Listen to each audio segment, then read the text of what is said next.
Yes, Redzone TV kwoli webale kubanga okyagoberera yonna gy'osinzira okubanga gy'otulabira kyokola kya mutawaana nnyo gwatambula naffe ebbanga lyonna wabula ate gwatanaba kubanga osubscribinga nja kukusaba kkirira wansi awo olaba ekigambo subscribe kikwateko kwata kade aka notification kakuyambako okubeera nga kakujjukiza nti kati Redzone TV tutaddeyo ensonga yonna n'obeera omu ku abo abasooka okumanya nga tuba tutaddeyo ensonga. Gwatambula naffe nja kukusaba genda mu comment section teekamu obubaka tubuulire ensonga oziraba otya era osinziirawa. Tujja kuba tugendayo mu comment section tubeere nga ate obubaka obwo tubuyitaayitamu. Kakati essaawa zino zennyini gwali ku mukutu guno njagala okubanga nkutuusako amawulire. Waliwo akatambi akakedde okutambulira ku mikutu egya social media nga kano kalaga abamu ku babaka mu parliament ey'eggwanga erya United Kingdom, eggwanga lya Bungereza. Jjukira lino ly'eggwanga era eno ye parliament abaatuula wansi ne bayisa obukwakkulizo oba envumbo sanctions ku speaker Anita Amongo ne gavumenti ya Yoweri Kaguta Museveni. Era ebbanga lyonna bano bazzenga bateeka envumbo ku basajja abakulira gavumenti ya NRM. Kakati olunaku lwajjo parliament eno yatudde era mu bintu byabadde bateesaako byabadde bingi nnyo. Olw'ebyokwerinda by'omukutu guno ngenda kuwuliriza odi eno ogiwulirize ng'abasajja bakuba pulaani ey'okubeera nti butya bwe bagenda okuba nga balinnya ku nfeete gavumenti ey'eggwanga Uganda. Mulimu aleese ekiteeso ng'agamba nti tulina kye tusobola okukola okuggyako gavumenti eriko ne tuteekako gavumenti empya. Ng'ono agamba nti mu bantu abagezezzaako okukola ebintu ebinene mu Uganda gye bali naye tebafuna mwagaanya olw'embeera y'ebyobufuzi eggwanga lya Uganda mwe litambulira. Boogedde ku linnya erya Honorable Joel Ssennyonyi ono nga leader of opposition alwanira mu parliament nti naye abasajja bamusuffocatinga wabula yeetaaga obuyambi bwaffe. Njagala kubanga nkuwa eddoboozi lino nzije ate tubeere nga tulitematema. Redzone TV kwoli bw'oba tonaba kubanga osubscribinga kikole kkirira wansi awo olaba ekigambo subscribe kikwateko kwata kade aka notification ogenda kuba tomissinga nsonga yonna. Nkugambye gavumenti ey'eggwanga lya UK paramenti yaabwe eteesezza era mu bye bateesezzaako kubaddeko okuggyako gavumenti y'eggwanga Uganda. Ebigambo bibadde bingi nnyo kansooke nkuwe audio ogiwulirize then oluvannyuma nzije tubeere nga tugiyitaayitamu. Ngenda kuvunuliramukko statement eyo esoose n'ebirala tujja kulaba engeri gye tubiyitaayitamu. Sooka owulirize nzije tubeere nga ate tweyongerayo. Redzone TV kwoli bw'oba tonaba kubanga osubscribinga kikole kkirira nsi awo olaba ekigambo subscribe kikwateko kwata kade aka notification obeere nga tomissinga ate nsonga yonna.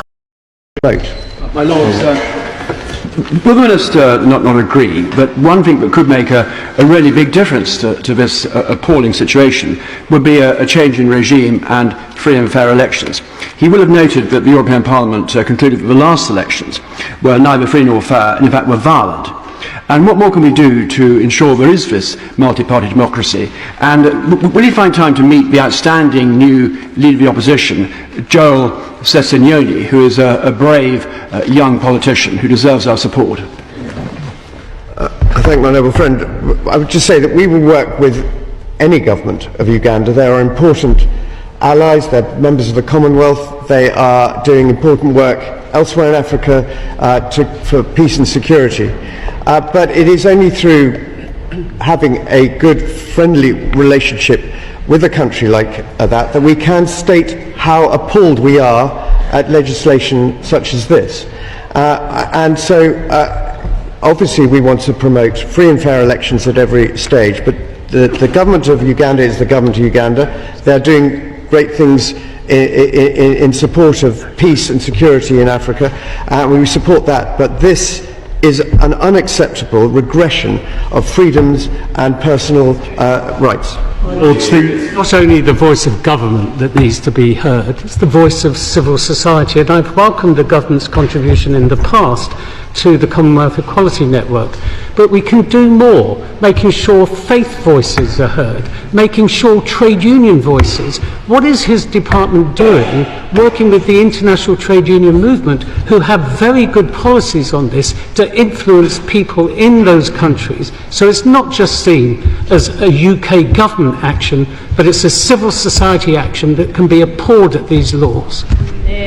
I think I can reassure the noble lord. I met with our High Commissioner to Uganda this week, and she gave me details of many of the projects we are doing with civil society, with organisation, and some of our overseas development assistance money goes, for example, funding grassroots efforts to shift attitudes on gender-based violence, and there are many other things that we are doing.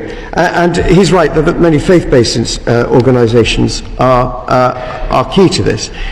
One of the unfortunate drivers of this legislation has been promoted by an evangelical view of Christianity, and not one that many of us who would ascribe to Christian values being one of compassion and kindness. But it seems to be one of quite the reverse. And I know that many faith-based organisations want to have nothing to do with that and want to try and correct that. And we will work with anybody who is seeking to support people affected by this legislation. Vote. My Lords, will the Minister not agree that one thing that could make a really big difference to this appalling situation?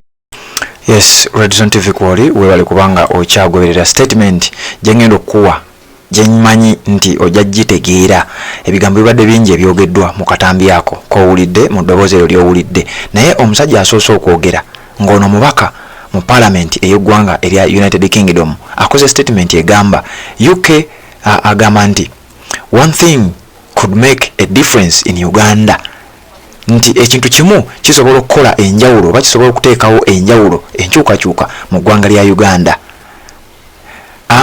and it would be supporting the change in the regime through free and fair elections, and also hopes to meet Joel Senyonyi, leader of opposition, a brave young politician who deserves our support.